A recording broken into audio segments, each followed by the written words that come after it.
لا تقم فیہ ابدا، اے محبوب آپ اس مسجد میں کبھی کھڑے نہ ہونا۔ اس میں سید عالم صلی اللہ علیہ وآلہ وسلم کو مسجد درار میں نماز پڑھنے کی ممانعت فرما دی گئی۔ جو مسجد فخر اور ریا اور نمود و نمائش کی وجہ سے بنائی گئی ہو، جس کا مقصد اللہ تعالیٰ کی رضا کے سوا کچھ اور ہو، جو حرام مال سے بنائی گئی ہو، تفسیر مدارک میں ہے کہ وہ مسجد درار کے ساتھ لاحق ہے، اس کا وہی حکم ہے جو مسجد درار کا ہے۔ یہاں پر آپ دیکھیں قرآن مجید فرقان حمید اسے مسجد کہہ رہا ہے، والذین اتخذوا مسجدا،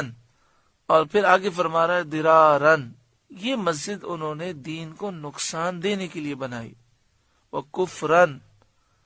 اور کفر کے سبب بنائی، اور پھر آقا صلی اللہ علیہ وآلہ وسلم نے اس مسجد کو گرانے کا حکم دیا، جلانے کا حکم دیا، اور آپ صلی اللہ علیہ وسلم کو یہ حکم دیا گیا لا تقم فیہ ابدا، اس مسجد میں آپ کبھی کھڑے نہ ہونا۔ تو جتنے بھی بد عقیدہ ہیں، بد مذہب ہیں، قادیانی ہیں، صحابہ کرام کے گستاخ ہیں، اولیاء کے بزرگان دین کے گستاخ ہیں، نبی اکرم صلی اللہ علیہ وآلہ وسلم کی شان میں بے ادبی کرنے والے ہیں، ان کی پہچان یہ ہے کہ میلاد شریف کے منکر ہوتے ہیں، کھڑے ہو کر صلاۃ و سلام پر اعتراض کرتے ہیں۔ یعنی سمجھ لیجئے کہ جو کام بھی حضور کی محبت میں کیا جائے اس پر یا تو شرک کا الزام لگا کر اعتراض کرتے ہیں یا بدعت کا الزام لگا کر اعتراض کرتے ہیں۔ اب ایک چھوٹی سی مثال لیں کہ ہم جب محفل میلاد کرتے ہیں ربیع الاول کے مہینے میں یا پورے سال میں کبھی بھی، تو چونکہ اس محفل میں ہم حضور کی شان و عظمت بیان کرتے ہیں، تو فوراً ہم سے یہ پوچھا جاتا ہے کہ یہ بتائیے کہ قرآن و حدیث میں کہاں اس محفل کا ذکر ہے؟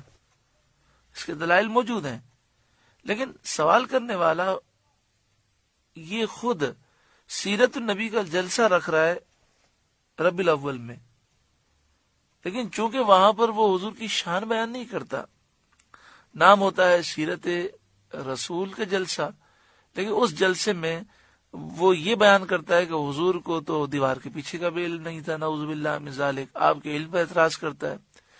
تو چونکہ یہ جلسہ حضور کی توہین کے لیے رکھا گیا تو اس پر کوئی اعتراض نہیں، اور محفل میلاد جس میں حضور کی شان اور حضور کی نعتیں پڑھنی ہے تو فوراً سوال کہ جی صحابہ کرام نے اس طرح کیا، تو دلائل تو موجود ہیں، اس بات کا انکار نہیں ہے، لیکن سوال کرنے والے کی نیت دیکھیں آپ کہ شرک اور بدعت کے بہانے کر کے حضور کی محبت سے جس طرح منافقین دور کرتے تھے، آج کل کے منافقین اسی طرح لوگوں کو حضور کی محبت سے دور کرنے کی کوشش کرتے ہیں۔ ہمیں چاہیے کہ ہم ہمارے بچے ایسے لوگوں کی مسجدوں میں جانے سے بچیں، کہ قرآن نے فرمایا ایسی مسجد میں کھڑا ہونا بھی منع ہے، تو وہاں جب جاتے ہیں تو ان کے ساتھ نماز پڑھنا، ان کی باتیں سننا۔ دیکھیں قرآن بھی یہاں فرما رہا ہے والذین اتخذوا مسجدا، قرآن نے مسجد درار کو مسجد کہا ہے، لیکن پھر بھی یہ حکم ہے کہ اس میں نماز نہیں پڑھنی۔ تو یہ کہہ دینا کہ جناب چونکہ مسجد بنا دی گئی ہے لہذا اللہ کا گھر ہے، ہمیں نماز پڑھنی چاہیے، تو سوال یہ کہ یہاں کیوں منع کیا گیا؟ کیونکہ یہاں مقصد اور تھا۔ جو اس مسجد میں جاتا تھا وہ ایسی باتیں کرتے تھے کہ اس سے لوگوں کے دلوں سے حضور کی محبت نکل جائے۔ اللہ تعالی ہمیں ایسے لوگوں سے دوری اختیار کرنے کی توفیق عطا فرمائے۔ اچھا، ذہن میں یہ خیال آتا ہے جی ہم تو بہت پختہ ہیں، تو آپ مجھے بتائیے نبی اکرم صلی اللہ علیہ وآلہ وسلم تو سارے نبیوں کے سردار ہیں، انہیں اللہ نے فرما دیا اللہ تقم فیہ ابدا، کبھی وہاں کھڑے نہیں ہونا، وہاں کبھی نماز نہیں پڑھنا۔ صحابہ کرام کتنے دین میں پختہ تھے، صحابہ کرام کو منع کر دیا گیا۔ تو یہ کیا بات ہوئی جی ہم کسی کی مسجد میں چلے جائیں، کسی کی محفل میں چلے جائیں، ہمیں کچھ بھی نہیں ہوتا، ہم بہت پختہ ہیں؟ تو پختہ ہونے نا پختہ ہونے کا مسئلہ نہیں ہے۔ ان کی محفلوں میں جب ہم جاتے ہیں، ان کے ساتھ کھڑے ہوتے ہیں تو ان کے جلسے میں ایک فرد کا اضافہ ہو جاتا ہے،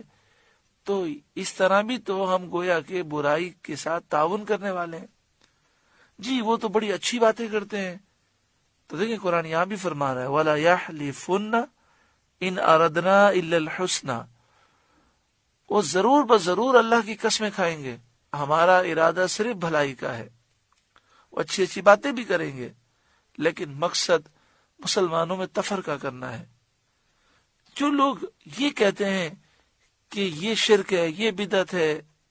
تو یہ باتیں کر کے یہ مسلمانوں میں تفرقہ کر رہے ہیں، لوگوں میں نفرتیں پھیلا رہے ہیں۔ پھر ہوتا کیا ہے کہ سارے خاندان میں سے ایک شخص ان کی باتیں سن کے متاثر ہو جاتا ہے، تو باپ سے بھی لڑتا ہے، کہتا ہے تو بھی مشرک ہے،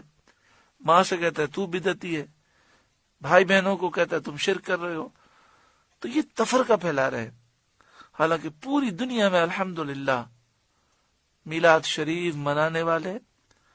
مزارات سے محبت کرنے والے، یا رسول اللہ کے نعرے لگانے والے، الحمدللہ پوری دنیا میں مسلمانوں کی اکثریت اسی عقیدے پر ہے۔ اللہ تعالی ایسے لوگوں کے شر سے بچائے جو شرک و بدعت کا نام لے کر نفرتیں پھیلا رہے ہیں۔